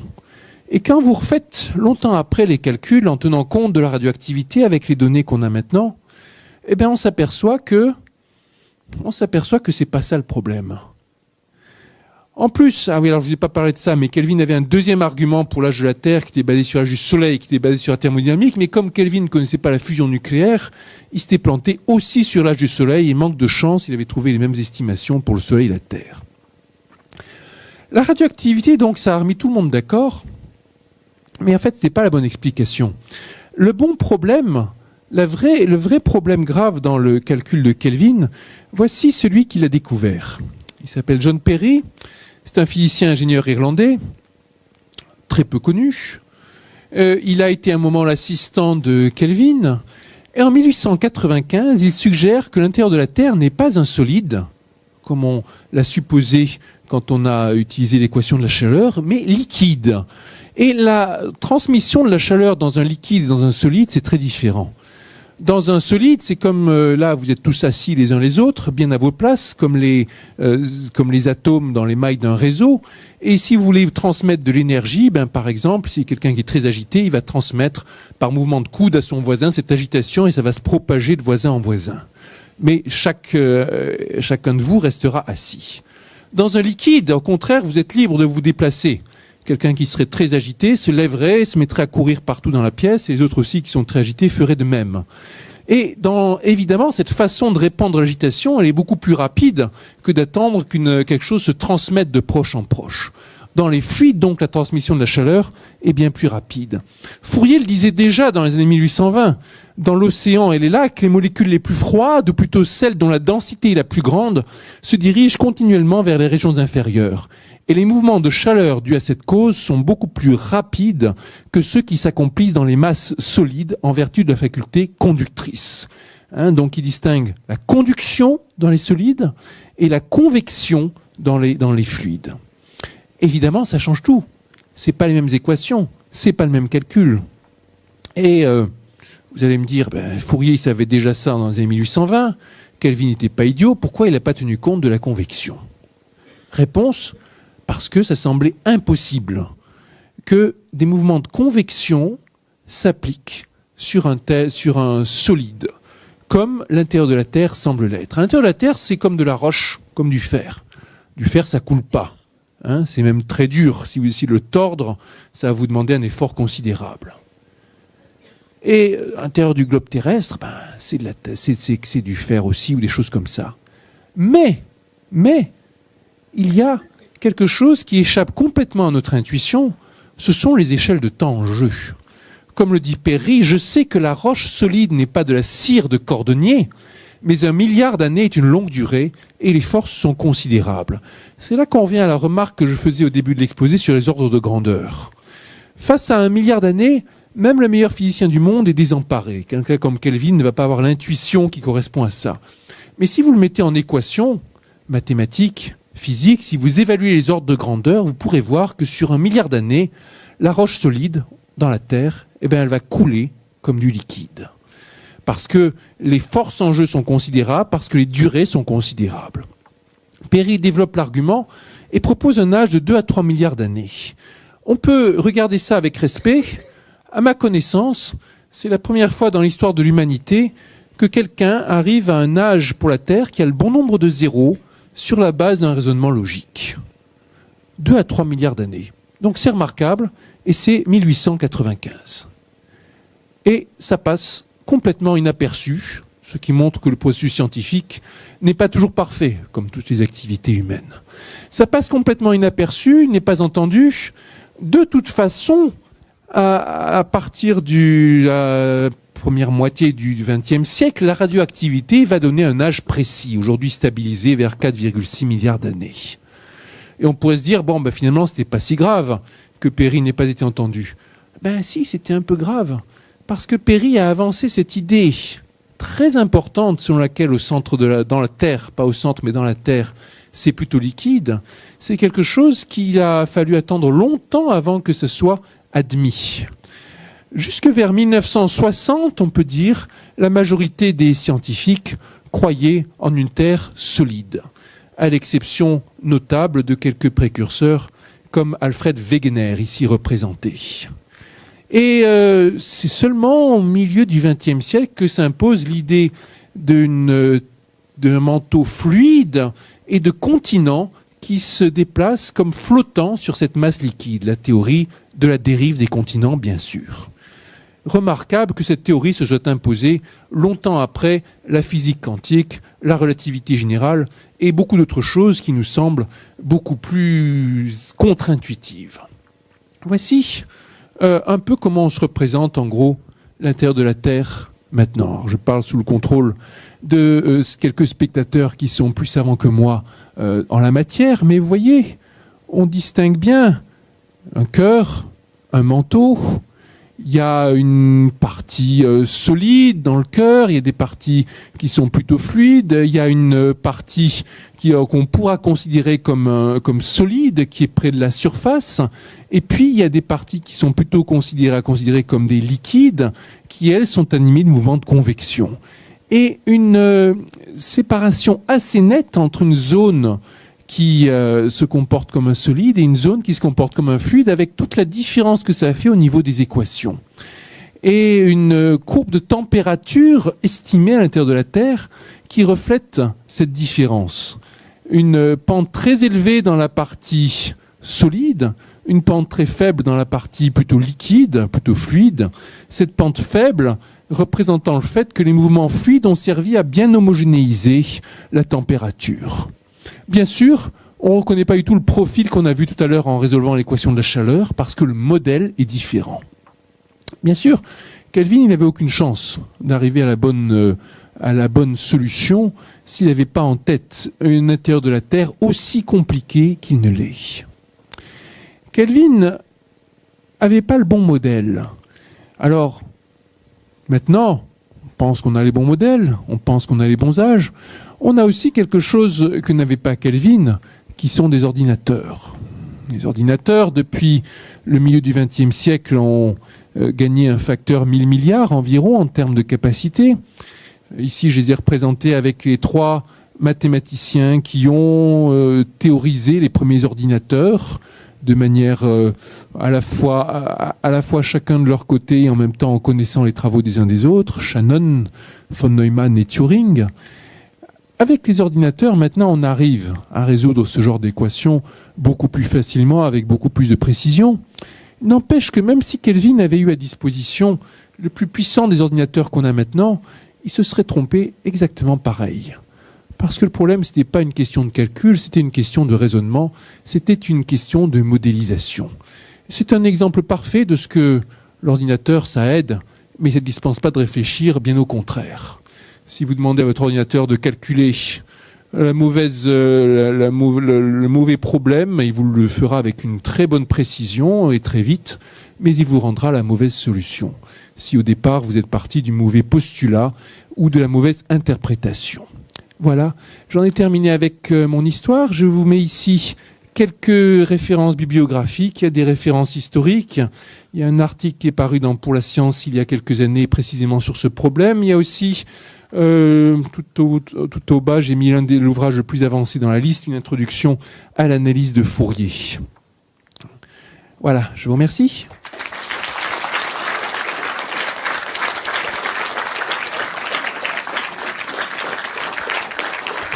Ce que vous considériez comme magique en fait vous parliez beaucoup de magie et si c'est l'aspect de certaines choses indémontrables ou...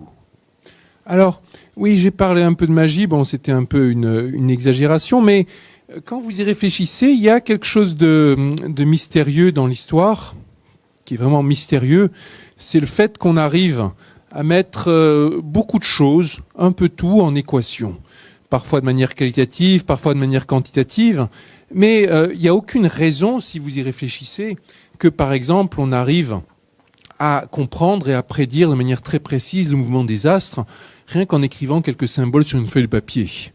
Comme s'il y avait une base extrêmement logique, extrêmement précise, extrêmement simple, quelque part, dans les lois de l'univers. C'est la fameuse citation d'Einstein, le plus incompréhensible, c'est que l'univers soit compréhensible. Les choses sont d'une telle complexité, d'une telle richesse, qu'on pourrait se dire a priori, on va rien arriver à en faire de tout ça. Et on arrive quand même à faire des prédictions avec des modèles mathématiques.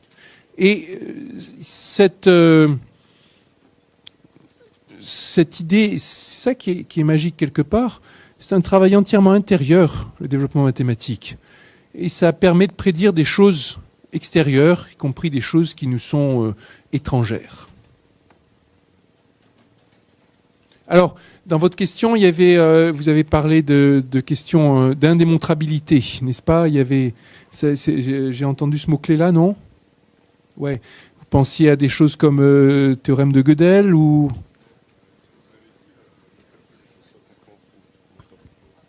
Non, mais juste le fait que qu'on puisse faire des modèles et tout ça, qu'on sache pas d'où ça vient, c'est ça qui est indémontrable. En fait. Ah oui. L'essence même des choses. Oui. Des fois, il y a des sortes de miracles qui sont là. N'empêche que le credo mathématique habituel, c'est quand même qu'à la fin, on arrivera à comprendre. Et puis on saura, on comprendra tout. En tout cas, c'était le credo jusqu'à la fin jusque dans les années 1930, jusqu'à ce qu'une révolution arrive, quand on a compris qu'il y avait certains énoncés au sein de la mathématique qui ne sont ni démontrables ni réfutables. Ça a été une petite révolution dans la conception même qu'on se faisait de la discipline. Mais ça, c'est une autre affaire.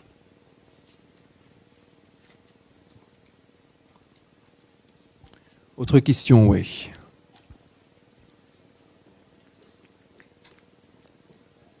Ouais, ici. Bonjour, moi je voulais savoir en quoi consistait aujourd'hui vraiment votre profession et comment vous êtes arrivé jusque-là.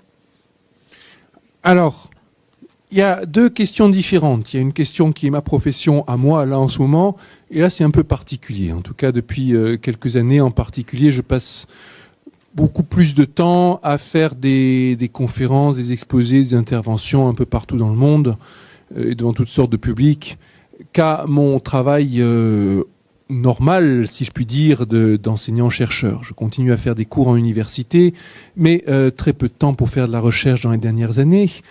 Donc ça, c'est un peu particulier. Avant cette période, on va dire, mon métier consistait à réfléchir à des problèmes de maths, à créer des théories mathématiques, à résoudre des problèmes de maths, à enseigner les solutions, à les exposer devant des collègues.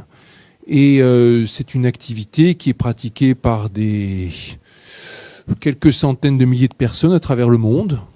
On les appelle les mathématiciens. En France, on considère qu'il y en a environ 4000. Et c'est un bon métier. Dans le temps, ça a été classé meilleur métier du monde par le Wall Street Journal en 2009, sur une liste de 200 métiers passés au peigne fin. C'est un bon métier, c'est un métier très varié puisque de temps en temps vous réfléchissez tout seul, de temps en temps vous réfléchissez en groupe. La publication se fait majoritairement de manière collective de nos jours. De temps en temps vous lisez des textes anciens, de temps en temps vous lisez des textes très récents, de temps en temps vous enseignez, de temps en temps vous cherchez, et ainsi de suite. Et ainsi de suite. Et parmi les caractéristiques principales, disons, du mathématicien par rapport aux autres scientifiques, le mathématicien parle beaucoup de colloques. Le mathématicien voyage beaucoup. Il n'arrête pas de se rencontrer, un peu partout sur le globe. Le mathématicien est assez intransigeant sur les questions de rigueur au niveau de la publication. Le mathématicien a besoin d'énormément d'imagination, encore plus que dans les autres disciplines, parce que d'abord il doit aller au-delà de la contrainte de rigueur, qui est une contrainte très forte, et ensuite parce que il n'a pas le droit de recourir aux expériences, ou seulement pour se donner des idées, mais pas pour faire avancer sa démonstration.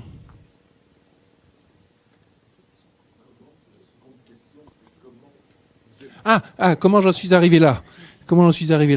C'est comme tout, hein, beaucoup de travail et de la chance. Alors, j'ai suivi un cursus mathématique assez classique pour les mathématiciens français, avec un passage par l'École normale supérieure à Paris. L'École normale supérieure, c'est en un certain sens l'établissement qui a formé le plus de médailles Fields dans le monde. Puisqu'il y a, je pense, 10 de ses anciens élèves qui sont devenus médaillés Fields. Donc une réussite considérable de ce point de vue-là. Ce qui, en même temps, c'est une formation universitaire, au sens où l'enseignement que vous recevez à l'école normale supérieure est dispensé par des professeurs d'université. Aujourd'hui, je suis moi-même professeur d'université, à l'université de Lyon. Qu'est-ce qu'on peut dire d'autre? Donc, après mes classes à l'école normale supérieure, je suis devenu agrégé préparateur. On appelle ça aussi caïman à l'école normale supérieure. C'est intermédiaire entre les élèves et les enseignants. Et puis, je suis devenu professeur à l'école normale supérieure de Lyon. Voilà, en tout cas, la carrière professionnelle.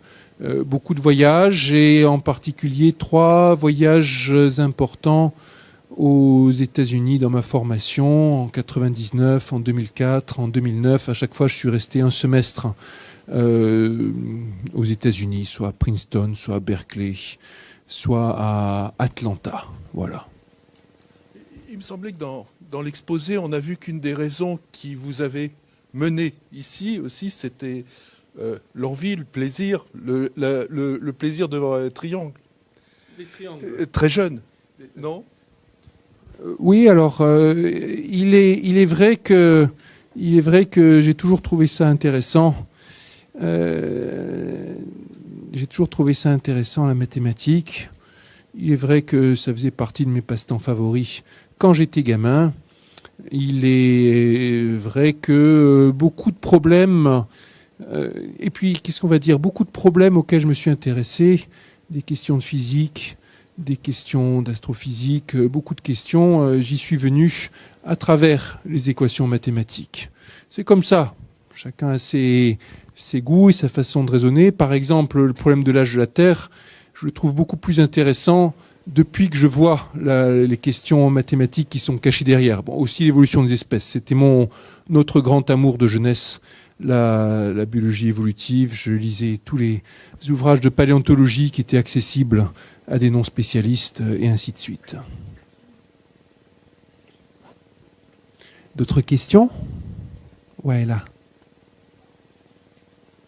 Comment peut-on caractériser en fait l'école de mathématiques française par rapport à l'école américaine que vous avez évoquée et puis l'école russe qui je crois aussi est importante aujourd'hui? Oui, l'école russe s'est développée surtout pendant le régime soviétique. Elle se caractérise par une imagination incroyable. Ça va de pair avec le côté extrêmement répressif et stérilisant qu'avait le régime soviétique. Elle se caractérise par une imagination incroyable et par une façon de mélanger un peu tout, théorie, application, tout l'ensemble. Il n'y a pas d'école américaine à proprement parler. La stratégie américaine est basée sur l'importation de cerveau et de talent, et tous les styles se retrouvent aux États-Unis. Ça demeure le pays dominant, le passage un peu obligé de tout l'enseignement supérieur, en tout cas en mathématiques, mais encore au-delà. Et c'est quelque chose qui date du milieu du XXe siècle, de manière assez précise. Un grand boom considérable des universités américaines. L'école française se caractérise traditionnellement par son haut degré d'abstraction, c'est normal, ça va bien avec la France, et par son côté un peu idéaliste. Et elle a été caractérisée par une grave guerre de tranchées entre mathématiques pures et appliquées. Il y a de ça quelques décennies. Aujourd'hui, le conflit est oublié. Et justement, le mariage entre les deux tendances est extrêmement fructueux. Ouais, de priorité aux jeunes. Enfin, aux plus jeunes.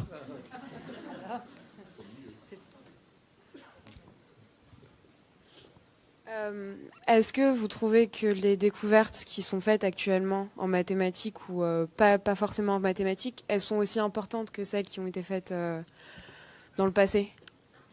Oui, certainement. D'abord, il y a beaucoup plus de découvertes qui se font en ce moment. L'ensemble de la discipline a évolué de manière considérable. Il y a beaucoup plus de chercheurs maintenant qu'avant. On sait qu'il y a maintenant beaucoup plus de mathématiciens vivants que la somme de nombre de tous les mathématiciens qui sont morts depuis le début qu'il y a des mathématiciens. Il y a le nombre de théorèmes qui se démontrent chaque année, ça se compte en centaines de mille. Donc c'est une véritable explosion qui est toujours en cours. Et donc le bouleversement des théories est plus rapide maintenant que ce qui se faisait avant. Différence avec ce qui se faisait avant, c'est que les découvertes sont moins le fait d'individus seuls que de groupes d'individus. Ce sont des équipes, le plus souvent, qui font avancer les choses. Il y a cependant des fois des avancées considérables qui sont faites par une seule personne. Spectaculaire, par exemple, il y a quelques années, c'était la démonstration, la résolution par Grigori Perelman, le grand mathématicien russe, de la conjecture de Poincaré. C'est même venu s'inviter dans tous les journaux grand public. Ça a été classé comme la découverte scientifique la plus importante de l'année. Et ça a effectivement apporté une révolution dans les rapports entre géométrie et analyse. Et le travail d'un individu a joué un rôle considérable à ce moment-là. D'autres questions ? Oui, vous passez beaucoup de temps maintenant à faire la promotion des mathématiques et j'aurais éventuellement aimé une explication à cette attitude, à savoir quel est le déficit et l'importance du déficit qu'il peut y avoir dans ce domaine d'activité et les origines, les causes de cette situation. Est-ce que c'est propre aussi à notre pays ou non ? Le déficit n'est pas propre à notre pays. Il est clair qu'il y a dans beaucoup de pays, il est pire. Là, en revanche, si on peut dire qu'il y a un pli qui a eu plus de mal à venir en France qu'ailleurs, c'est l'idée de jouer à partir de choses concrètes. Dans la tradition anglo-saxonne, par exemple, des conférenciers seront beaucoup plus à l'aise pour partir de jeux ou d'exemples ou de choses très concrètes pour développer un propos. La tradition française est plus abstraite, ça vaut dans tous les domaines. Il est clair qu'il y a un déficit et j'ai ressenti très très très fortement, rien que par le nombre de sollicitations qui me sont adressées. Vous remarquez avec raison que j'ai investi beaucoup de temps, énormément de temps dans ce genre d'activité, mais c'est encore très faible par rapport à la demande qui était faite. J'ai en attente quelque chose comme une liste de 200 invitations à m'exprimer, soit dans des écoles, dans des lycées, dans des entreprises, dans toutes sortes de cercles. Il est évident que je n'aurai pas même pas le 10e de toutes ces demandes. Tous les jours arrivent des nouvelles demandes d'exposés et ça se limite pas à la France. La semaine dernière, j'ai été en Algérie où j'ai donné 7 conférences dans une semaine dans 3 villes différentes. Sur les 7, il y en avait 4 qui étaient destinées à du grand public. Il y avait un passage à la télévision et ça continue. C'était mon 7e voyage à l'étranger depuis le début de l'année 2014. Donc la demande est considérable et partout, et c'est pas qu'en France. La demande, c'est que l'ensemble de la communauté scientifique a compris qu'il était important de communiquer, l'ensemble des sociétés ont compris qu'il était important de parler de science et qu'il y a un déficit qui a été engrangé en la matière sur plusieurs décennies. Simplement parce que ça venait pas naturellement, pas sous les feux de l'actualité, et que c'est pas pareil de communiquer ou de faire de la science. Même, on se méfie beaucoup quand on est scientifique de ce genre de choses. Il y a quelques jours, là, il y avait je vois, ils sont venus dans les news, flash info, urgent, des scientifiques annoncent une découverte fondamentale sur le Big Bang. Vous voyez ça, vous dites, mais Pourquoi on a besoin que ce soit urgent là? Si la découverte est fondamentale, ça veut dire qu'ils ont réfléchi déjà, ça fait 5 ou 6 ans qu'ils étudient qu'ils travaillent dessus, il va falloir encore une année ou deux avant que ce soit confirmé, c'est pas une info qui vient à la minute. Ça n'a pas de sens de présenter les choses comme ça. Alors très souvent, dans les émissions aussi, on vous demande par exemple, sur quoi vous travaillez en ce moment? J'ai envie de dire, je travaille sur le même problème qu'il y a 1 an et il y a 2 ans. Hein. Quand on change de problème tous les 3 ans, c'est déjà beau en mathématiques. Des fois, il faut rester sur le même problème quand vous êtes scientifique pendant 20 ans pour arriver à trouver les résultats. C'est vrai aussi d'ailleurs si vous êtes un entrepreneur en train de développer votre entreprise. Enfin, il y a beaucoup de métiers comme ça qui se font sur le long temps et pas à la minute. Et l'information, souvent on a l'impression que c'est à la minute, c'est quelque chose qui dérange beaucoup les scientifiques, qui fait qu'il y a un mouvement de prudence par rapport à ça. C'est une des raisons. D'autres questions? Ouais. Où on en est pour le timing? Extraordinaire. Extraordinaire. Bon, voilà, peut-être une dernière question, s'il y a quelqu'un, voilà, ici, là, devant. Pardon. C'est pour savoir si en ce moment, par exemple, surtout notre compréhension du monde ne serait pas limitée par notre imagination. Enfin, est-ce qu'on n'est pas arrivé au bout de notre compréhension du monde, surtout en physique? Il est clair que l'imagination est un frein, qu'on est limité par notre imagination, et que